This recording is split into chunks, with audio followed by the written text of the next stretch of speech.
What is Iran's position on making any concessions at all with regard to its nuclear enrichment capabilities moving forward, Dr. Marandi? The issue of nuclear enrichment for Iran is non-negotiable.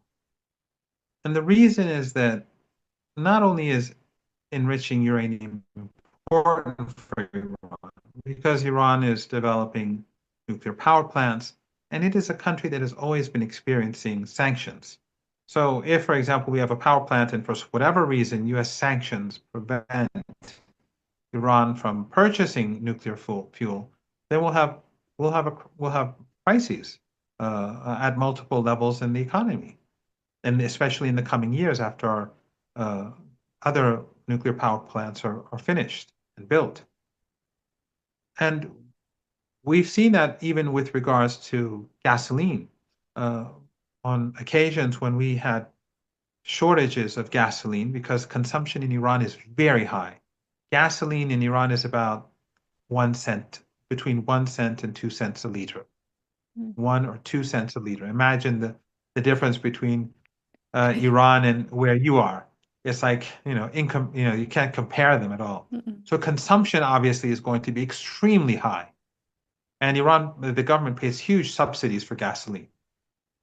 And therefore, sometimes we have shortages. So Iran has to import gasoline. And when that happens, the United States tries to block Iran from purchasing gasoline.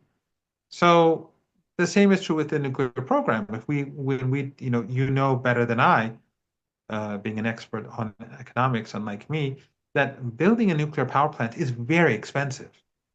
And so after you, I mean, the electricity is cheap once you've finished the nuclear power plant. The electricity is cheap, but the power plant itself is costly. So Iran wants to build power plants, and then if it doesn't have the fuel, that's a huge investment, which ultimately it goes to waste. So Iran says, no, we have to be self-sufficient, or at least partially self-sufficient.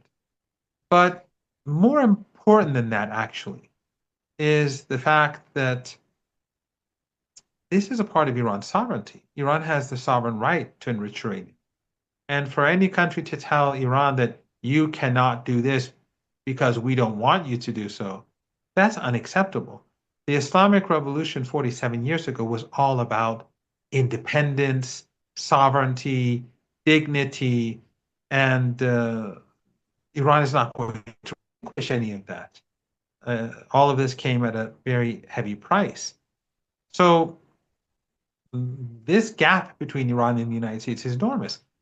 Does that mean there's no solution? Of course, there is a solution. I mean, Iran could uh, cooperate with the International Atomic Energy Agency in a way which, if there are truly concerns, those concerns can be dealt with in a constructive way.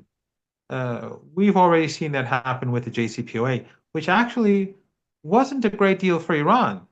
Iran gave too many concessions to the United States, in my opinion, and the United States never carried out its side of the bargain while Iran did, which is another story altogether. But Trump tore up that deal, and but that could have been a model. Of course, Iran wouldn't accept the JCPOA in that form because, as I said, the United States was not abiding by its commitments. So a different model would have to be used where the United States is forced to carry out commitments. Uh, but um, but there are ways of doing that. But the problem is that the real issue is that the United States doesn't have a problem with Iran's nuclear program. That's not the issue. It's neither the human rights issue, which is all fake.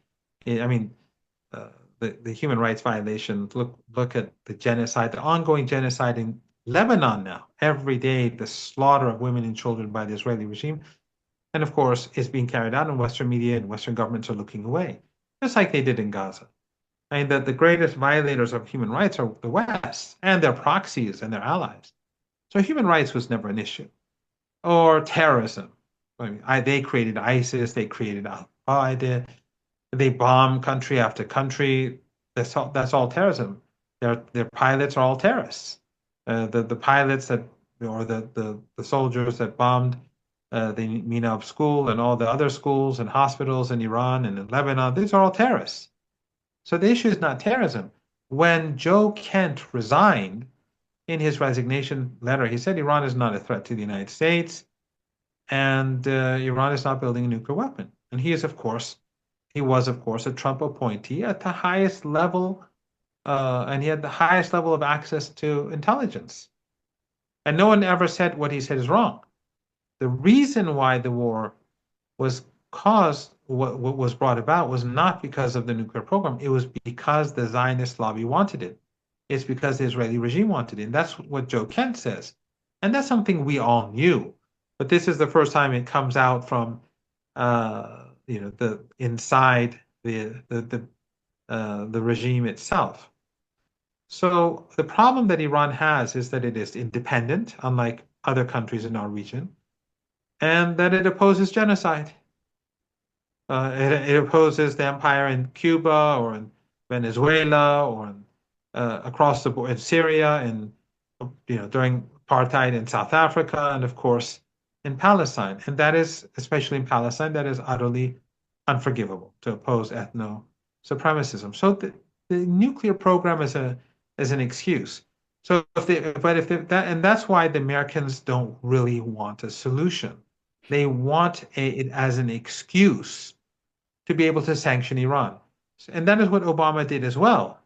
He never removed the sanctions. He lifted some sanctions, uh, but preserved the broader framework in the nuclear deal. So the hostility towards Iran has nothing to do with the nuclear program. It has nothing to do with human rights or terrorism. It has to do with Iran's opposition to Netanyahu, towards Zionism, towards ethno-supremacism, towards genocide in Gaza, towards ethnic cleansing in the West Bank, and of course, genocide in Lebanon, and the destruction of Syria, and so on.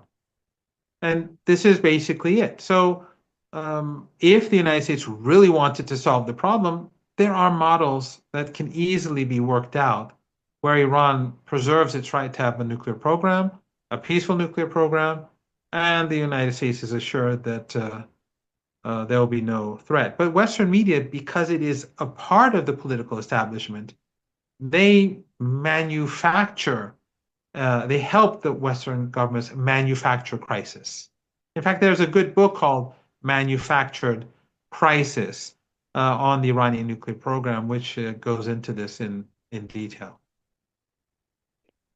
Trump is now blockading Iranian ports in the Strait of Hormuz. What's interesting is that a blockade would hurt Gulf states arguably more because they import everything than it would Iran.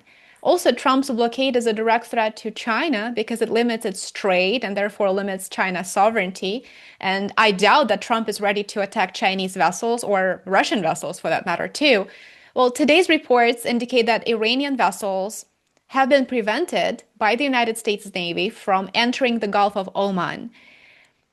Walk us through Iran's response to Trump's blockade and how do you see this play out in the near term? Well, we're still in the early hours, so we'll have to see how Iran responds, and also we'll have to see if the ceasefire holds, and if when the 2 weeks come to an end, the 2 week ceasefire comes to an end, what happens then? But the fact is that, as you rightly pointed out, the Arab family regime dictatorships in the Persian Gulf, they're much more vulnerable than Iran. Iran is not going to let them use their ships if Iran can't use its ships. And therefore, these countries which are completely reliant on oil and gas, they will be in serious trouble. And Iran has many neighbors. It's a very big country. It has 15 neighbors, and all of its neighbors to the east, Afghanistan, Pakistan, to the north, Turkmenistan, Russia and Kazakhstan through the Caspian Sea, and Azerbaijan and Armenia, and then to the west, the northwest, Turkey and Iraq. All of these are accessible to Iran for trade. But also, in addition to that, Iran actually thought that the United States is going to start the blockade from day one.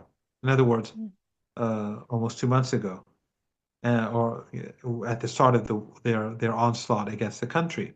And so before that, they devised a plan to shift uh, their trading routes and become less reliant on the Persian Gulf. For example, Iran does extensive trade with Pakistan, but it purchased its rice from India. And so before the war began, since they thought the siege would start much earlier, they decided to purchase from Pakistan instead, and to pay Pakistan through fuel and on the border, and therefore become less reliant. This sort of thing is already happening, and the Iranians also they are, I don't know the exact number, but they're roughly 90% self-sufficient when it comes to uh, agricultural goods. Iran is not a desert like the Arabian Peninsula, contrary to what many people think. We have two mountain ranges. One goes from east to west of Iran, called Alborz, and another one from north to south in the west of Iran, called Zagros. And they have lots of snow. Right now, above Tehran, the mountains they have snow. People at the top, they'll go during winter and early spring and late autumn if there's enough snow. They go skiing. So the, Iran has a lot of agriculture in general. So because of all those borders and because of the fact that Iran has agriculture, and because of the sanctions, it produces a lot of its own products locally. It is much less vulnerable than these regimes in the Persian Gulf. Right now, only the Saudis can only export, I think, around 3.5 million, 3.5 to 4 million barrels a day from the Red Sea, but other than that, it's completely dependent on the Persian Gulf, and the others even more so. So it's the United States is hurting them more than Iran, but more importantly is that they are intensifying the global energy crisis, which is looming. I don't think people fully appreciate how bad things are going to get. Um, People just think, well, the price of gasoline has gone up, but I think very shortly we're going to see everything become uh, much worse, and we're going to see a crisis with agriculture because of the crisis, the fact that um, the petrochemicals and fertilizers can't leave the Persian Gulf, and LNG, the lack of the shortage of LNG is going to create its own crisis. And then there's, of course, gasoline and refineries that are not uh, producing. And then, of course, there's the crude oil. All of this, these commodities that are not being exported are causing the shortage to intensify every hour, every minute. Every minute, the shortage grows of all of these. And so a crisis is looming, and Trump is only speeding up that process. Iran is also financially, it is not doing bad at all because Iran had around 200 million barrels of oil on the seas, from my understanding, before the war started. They've sold half of that, and they've been producing oil in large quantities and exporting that since day one of the war at very high prices. So ironically, Iran has been making a lot of money, and Iran still has another 100 million barrels, which will run out, and that's going to intensify the global crisis. Apparently, the Russians have finished all their oil that's on the high seas. They had less than Iran, but Iran will sell these 100 million barrels. So financially speaking, Iran is in a strong position right now when it comes to foreign currency, and therefore it can import goods which ordinary Iranians need for the coming year or two. And before the war, Iran had purchased a lot of such goods to prepare itself for such a situation. So I don't see the United States outlasting Iran. I think that the global crisis is going to increasingly put pressure on Trump, and he's going to be hurt much faster than Iran. And US allies are going to be hurt very badly because countries like India, um, Japan, Korea, the Europeans, all of them are facing a very critical situation. And it's quite interesting, actually, that India, which under Modi was so close to the Israeli regime, is suffering at the hands of the Israeli regime and Trump because of the war that they started. That's one of the ironies of this whole situation.